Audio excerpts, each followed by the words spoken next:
What's up, guys? This is the Vinyl Casket. My name is Nick. I am the host. This is the home to the lamest taste. Thank you so much for tuning in, whether you're watching this on Twitch or YouTube at Vinyl Casket or the Vinyl Casket. Please follow, subscribe, like, comment. Let me know what you're doing, what comics you picked up this week. This is my weekly comic book review.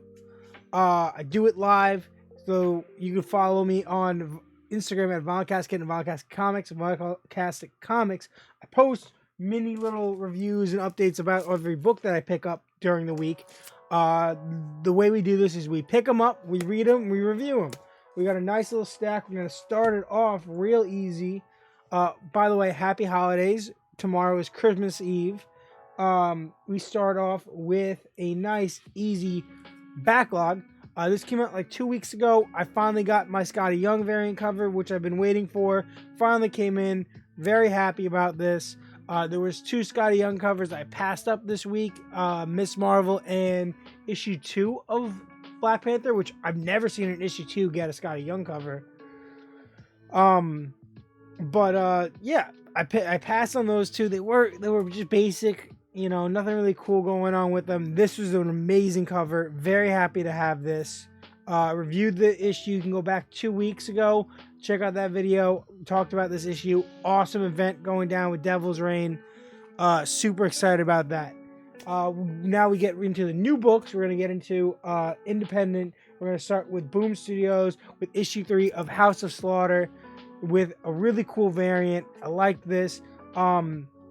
So this is just basically more of the prequel story that leads into House of Slaughter, I'm assuming, because Aaron Slaughter, the main character in this title, dies in, spoiler, he dies in the first 15 issues of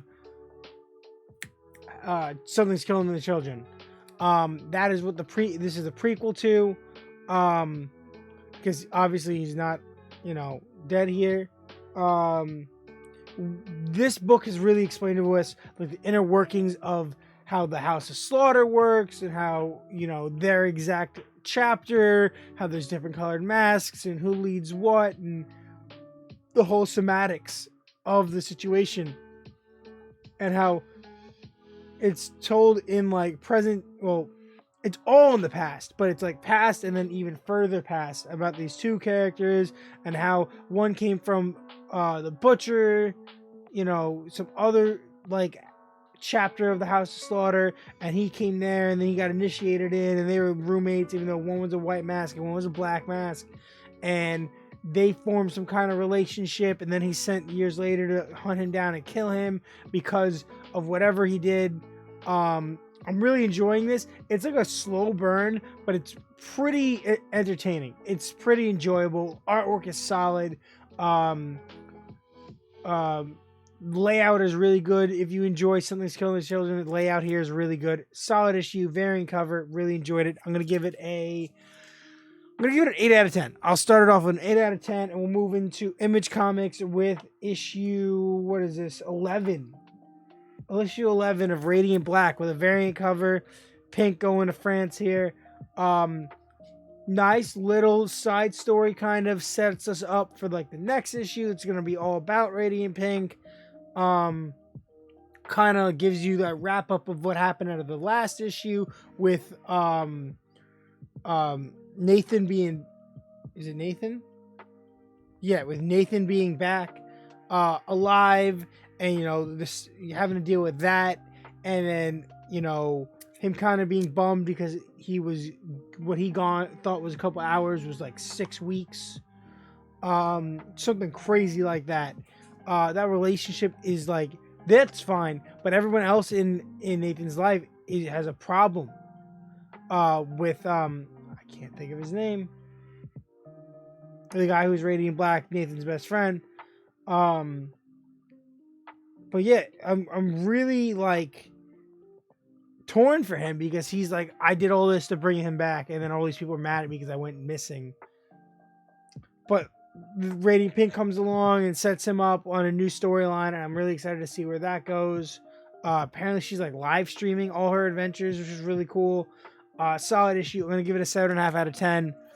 We move on to Marvel with issue 82 of Amazing Spider-Man. Regular cover, pretty solid. We're still in the Beyond storyline, but this is like a one-shot style kind of issue that focuses on what happened out of, I think it was 81 Beyond, when Peter Parker wakes up from his coma. He's now needs rest, but like he can't catch a break. This was a very strange and random issue.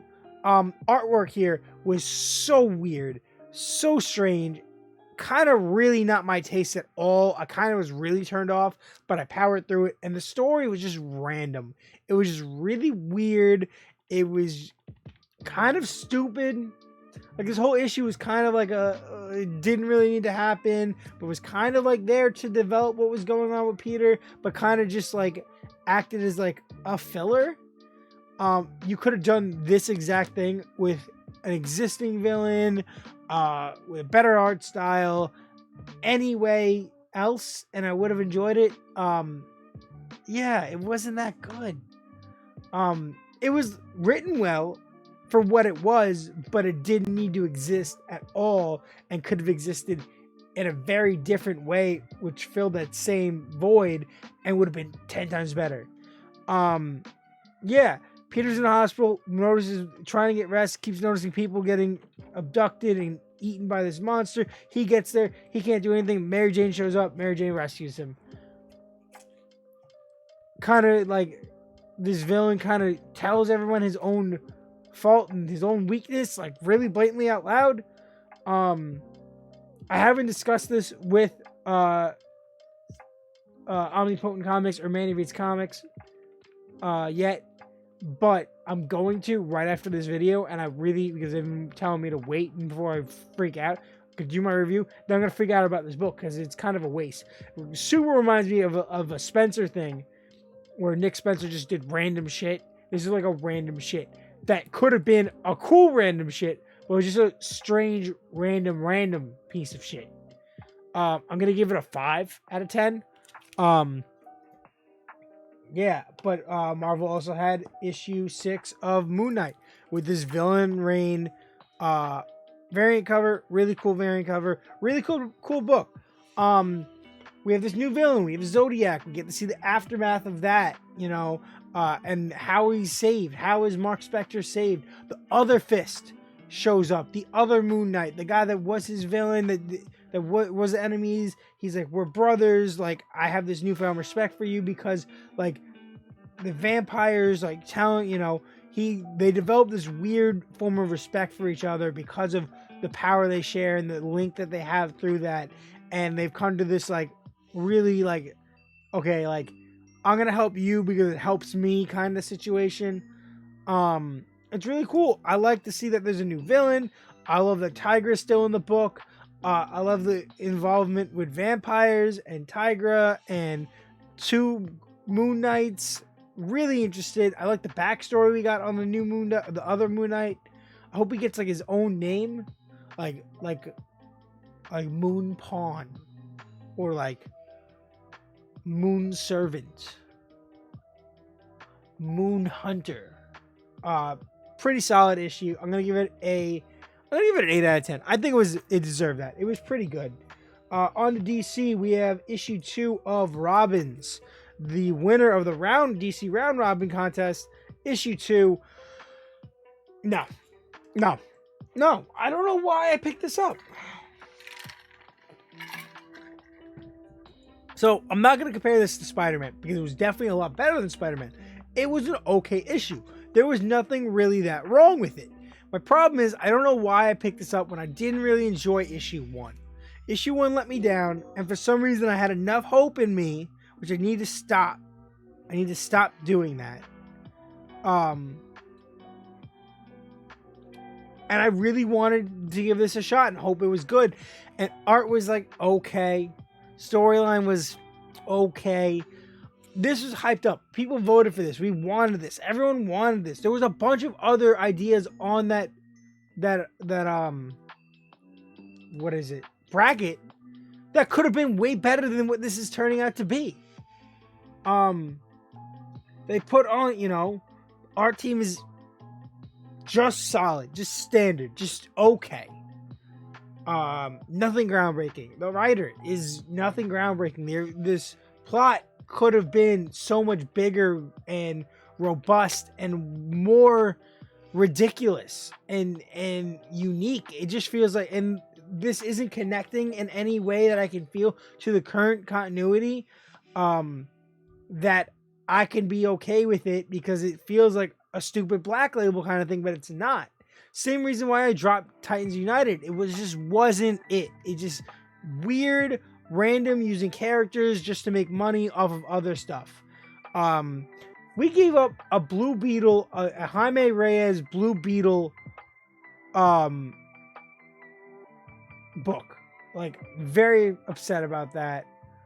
We kind of got Teen Titans Academy, which kind of felt like it should have been one of them.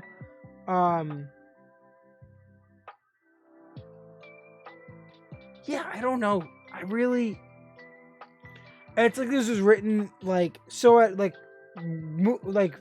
Dick Grayson, Nightwing has long hair, but he doesn't have long hair in his ongoing title or any of the titles he's been in. But he has long hair here. Spoilers, wearing a costume that she hasn't been wearing. Damian doesn't look like anything like he's been looking for the last year and a half. You know, Red Hood's the only one that kind of looks like what he is now, except he has a brand new costume. He's not wearing the jacket. So like, this is like its own thing, but like it doesn't say that. Yeah, I'm spending way too much time complaining about this. It's okay. It's a solid issue. It is a 6 out of 10. It's a good issue. Like, it's fun. If you're into it, if you don't read ongoing storylines, you don't care about what's going on with DC, you don't care about everything connecting, this series is for you. It's not for me. I'm probably going to stop it unless I try to reel it out. And we also got like no information off of this new Robin. With that, we move on to an actual Black Label book. We move on to Catwoman, issue 9. Well, Batman... Catwoman's after this. Batman Catwoman, Batcat. Tom King, the man that everyone kind of says ruined the Batman series for a while. Awesome Jim Lee cover. I've been collecting all the Jim Lee covers. This is issue 9 of 12. We haven't gotten the Christmas special yet, unless I passed it up, which I don't remember. But solid issue. Oh God. Inhaled, that hurt. Excuse me. We're 9 out of 12 issues in. We're almost there. We got 3 issues left. We are winding down. I don't see where this conclusion is, because every issue has like 3 or 4 different time periods, all being tackled in a cycle rotation kind of manner. You have the current state of the day. Hello, Zelda Master Chibi. Thank you for tuning in. Huge shout out to you. Yeah, this is my weekly comic book review. We're talking about the books that I picked up off my pull list for this week. We're on to Batcat issue 9 by Tom King. Yeah, off of DC Black Label. Every issue is kind of its own thing. We're talking about multiple different past scenarios. Every issue kind of revolves around a Christmas song. This one was like the Wise Men of Bethlehem. And you know, you get like multiple like past scenarios of Catwoman battling or working with Joker, and you get some like kind of like time to be like around the time of Tom King's run, or a little bit after Tom King's run. And then you get like, you know, a little bit later than that, and you got like super future with her Catwoman and Batman's daughter being Batwoman, all sorts of stuff. This book is called Batcat, and only Batman Catwoman, and only really revolves around Catwoman. Batman's kind of like an anchor throughout the issue, but like isn't really the main character ever. It's basically Catwoman and Joker. We get a lot of Penguin in here. That was really cool to see old Penguin. Yeah, solid issue. I'm really enjoying it. I'm going to give it a I'm going to give it a 7.5 out of 10. It was really cool. I'm really enjoying this series. I hope it finishes strong. With that, we got issue 38 of Catwoman with the cardstock cover. Solid. All the variants of the cardstock cover variants for Catwoman have been great. This really is a good capping off point. This caps off the last year, since what was it? A Joker War ended and Infinite Frontier started. Catwoman bought, the nest in Alleytown, has taken over that, had taken over all these orphans and trained them and built this whole team and has all these super villains that want to be superheroes kind of working with her, and has set up this whole big thing, right? And then after Fear State, she's kind of I got to do something else. This detective that she had a relationship with is dead. Her sister had to be sent away. All sorts of crazy stuff, right? Battle with this guy who came out of the church from Azrael, Father Valley, who was the adopted son of John Paul Valley's dad, I think. So I guess this is John Paul Valley's brother, but John Paul Valley is in Gotham doing his thing as Azrael kind of still. So are they going to interact? I hope they do. They kind of have a weird thing at the funeral in this issue. Basically, Catwoman gets brought in. She is a lawyer. She's getting interviewed. That lawyer turns out to be Clayface. They do this whole big escape. They make it so this corrupt dick cop kind of gets screwed over and framed for everything and kidnaps, set up to make it look like he kidnaps Catwoman, and then he gets kicked off the force or whatever, or gets put on some stupid duty. Really interesting issue, really great art style, and sets up how Catwoman is going to do her own thing outside of Alleytown now in this new series. They're changing, not numbers staying the same, but they're changing Catwoman's title card font. Very excited to see what they do with that. Very excited for that. Think it's going to be great. Solid issue. I'm going to give it an 8 out of 10. And then last issue of the week, pick of the week, is issue 87 of Nightwing. Cardstock cover, Woodbite. We have been waiting a really, really long time for this book. A really long time. This was announced months ago. When this was announced, and until this came out, Bruno Redondo, the main artist of the Nightwing title, has taken a back seat. He's let his secondary backup artists run the art for the book for 4 or 5 issues now, 4 issues maybe, because he's been working on this. This issue was one continuous image from start to end.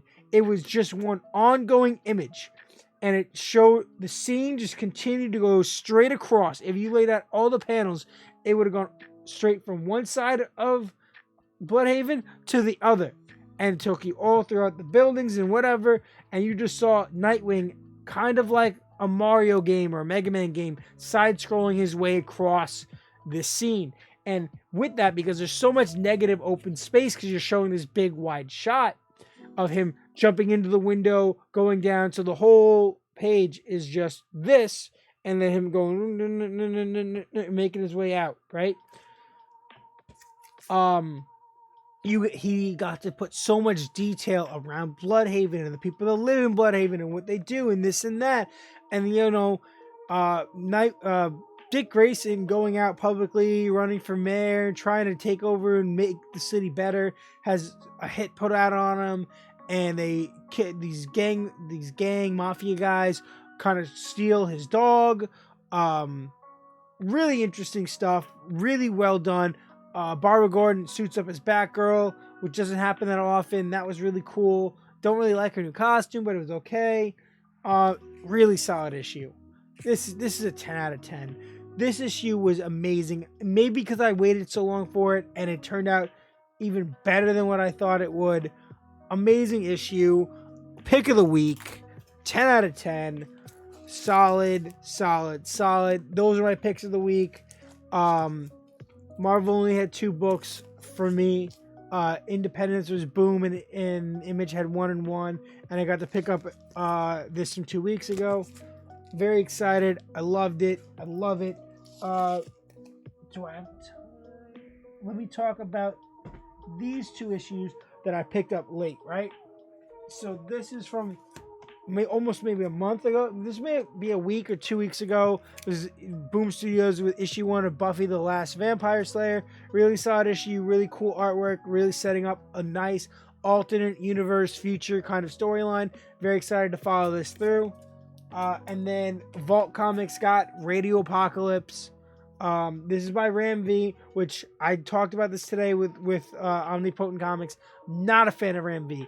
I usually lose crazy interest in his things because I don't think he knows how to follow through with a story. He gets very convoluted and it weighs me down, and then I'm just not interested. Look at what they're doing with Venom right now. They've just destroyed the Venom series. I know that's really rude to say, whatever, but someone who loved King in Black, who read back and was obsessed with Donny Cates' run, I thought it was great. I thought everything he did was awesome. They had so much potential, so much build-up, and they were given all the tools to carry this storyline. They were given the tools. And then they ran it into this alternate weird ground, and I don't like it. It's not fun. It's not entertaining. The artwork's not great. There's no redeeming value that can live up to what they were given, right? They were given a title at the top. Like, they built it up, they concluded their thing, and they left it really high with tons of potential. And they're just going down like they're trying to rebuild it. When it's already built, you could have just done whatever you wanted to do from that point. It would have been great. Radiopocalypse, awesome art. Interesting story start. I don't know where it's going to go. I don't know how it's going to work, but I enjoyed it. That's all I got for you guys today. Might hop on later. Might not. Don't know. Might do a trailer reaction. Not sure. Thank you guys so much. This is The Vinyl Casket. I am Nick. This is home to the lamest taste. Do me a huge favor on Twitch or YouTube at Vinyl Casket and The Vinyl Casket. Like, comment, subscribe, follow, whatever you do. It supports me. I appreciate it. Instagrams, Vinyl Casket Comics. Like a photo. Let me know, all this stuff. You can DM me, whatever you guys want. Let me know what you're reading. Let me know what your pick of the week is. Let me know what you want me to review, what you want me to check out, what's coming out, what variants you looking for. What stuff are you watching? What are you reading? Manga? Are you watching anime? Anything. I'm an open book. Check me out. Check out Omnipotent Comics and Manny Reads Comics on Instagram. Awesome guys. Manny's YouTube is also Manny Reads Comics. Check out his reviews. He does pretty very narrowed in, super focused reviews on single issues. I love it. Thank you guys. And remember to do the most important favor this holiday season and stay mother freaking lame.